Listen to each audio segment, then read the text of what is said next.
Энэ биднэрт авч хэрэгжүүлсэн үеийнгийн дээрлэлтээс урьдчилан сэргийлэх чиглэлээр авч хэрэгжүүлсэн арга хэмжээний мэдээлэлгээд ойлгомжтой мэдээлэл бэлдэж өгсөн байна. Хууль зүйн яамнаас бас танилцуулга байна.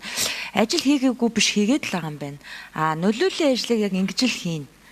Тэр одоо аян зохиох ёстой, постэр гаргах ёстой, сургалт семинар хийх ёстой. Ялангуяа найз хөтөлбөр маш их таалагдж байна. Тэгсэн хэрнээ энэ дээрлэлт чинь буурахгүй байгаад байгаа байхгүй юу? Тэгэхээр авж байгаа арга хэмжээг бол би буруу гэж бодохгүй байна. Өшөө нэмэх ёстой юм уу? Та нарын нөгөө цаашаад авч хэрэгжүүлэх арга хэмжээгээ чинь уншсан л та. Тэр нэг утсанд ерөнхий боловсролын багш нар шууд дата юуг нь авдаг болохоор ямар өөрчлөлт гарахын гэдгийг нэгсээ ойлгосонгүй. Тэрэнд хариулж өгөөч. Дээрээс нь надад зөвхөн ийм санал байна хууль зүйн сайдаа.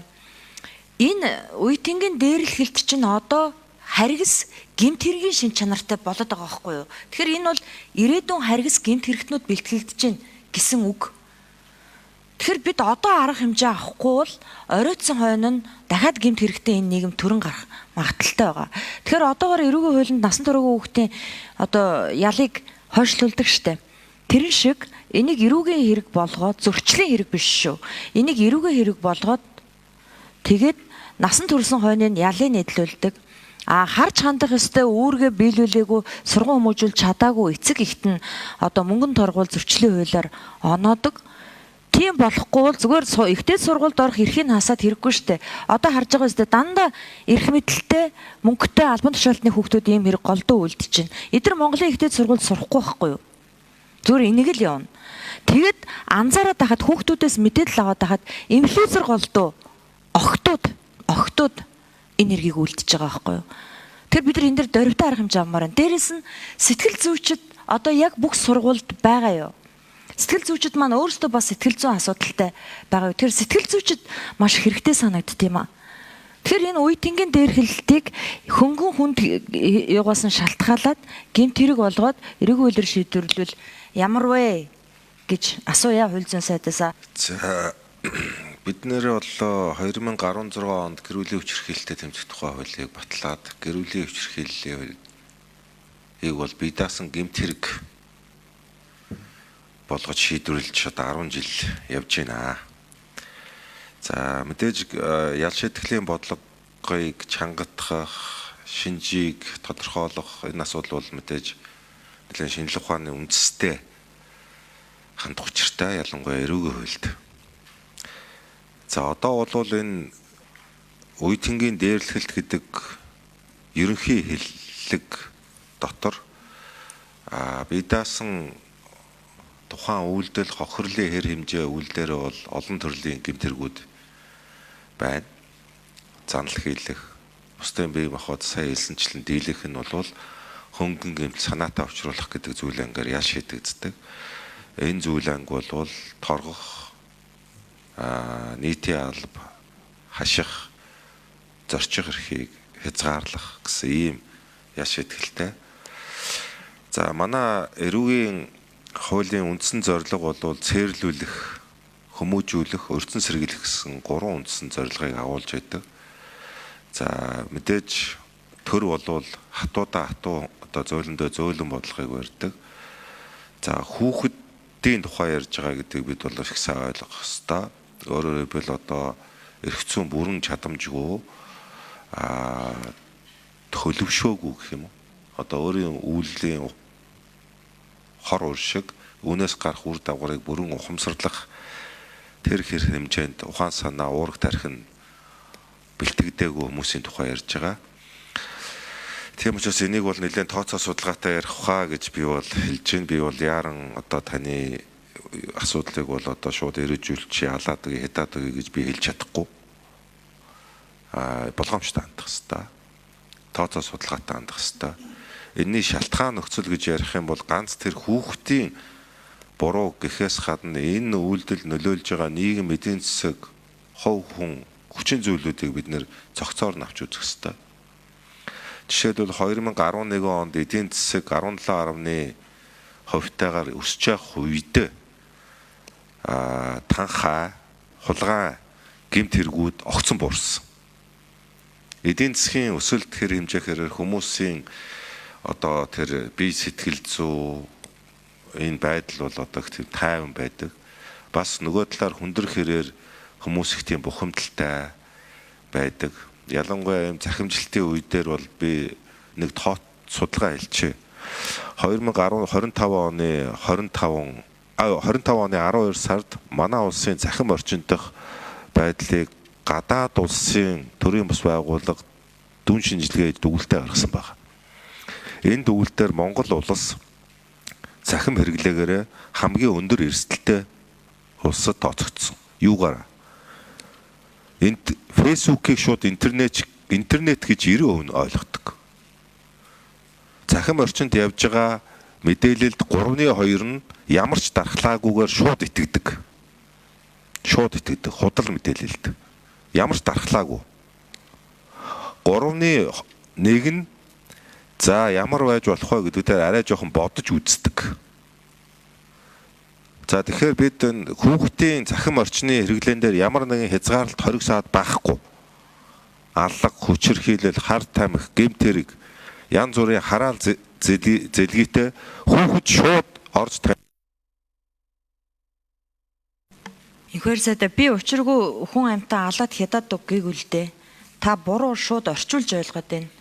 А би энд санаатайгаар хүнийг харгасаар дарамтлж байгаа ийм хүүхдүүдийн тухай ярьж байгаа шүү. Тэрнээс биш зүгээр нэг хүүхдийн гинэн цагаанаар хийсэн алдаан дээр нь дөрөөлөх гээгүй. Зохион байгуулалттайгаар, санаатайгаар бүлэглээд, харгислаад ийм хэрэг хийгээд байна шүү.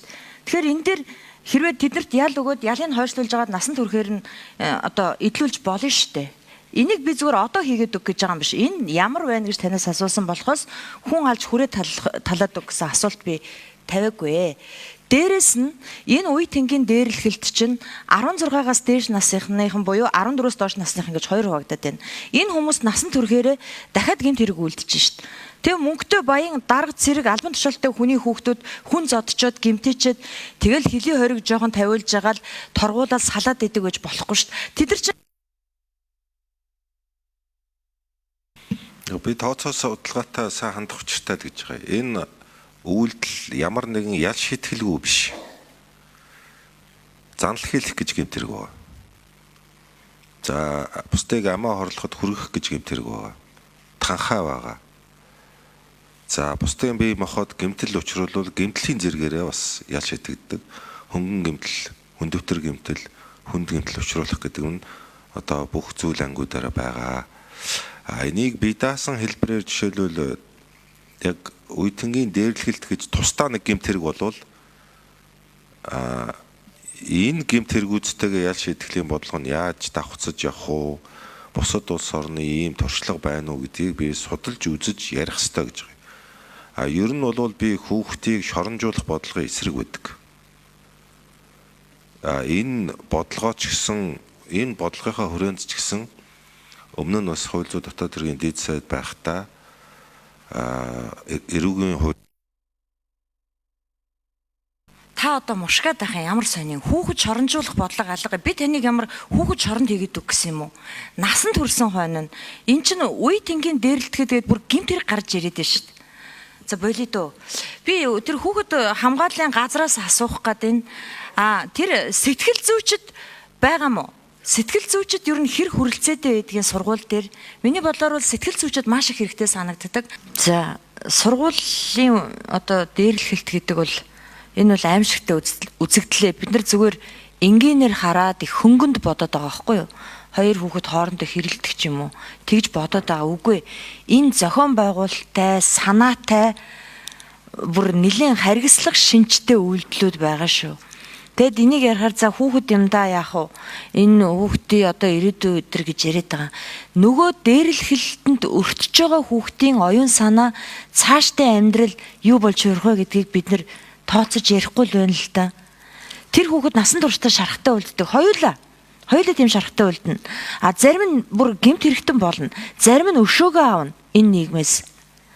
Энийг харж хандахгүй байгаа алдаа эцэг их гэдгийг хүлээн зөвшөөрч байна. Гэхдээ бид нар энэ дээр заавал нэг зүйлийг хийх хэрэгтэй.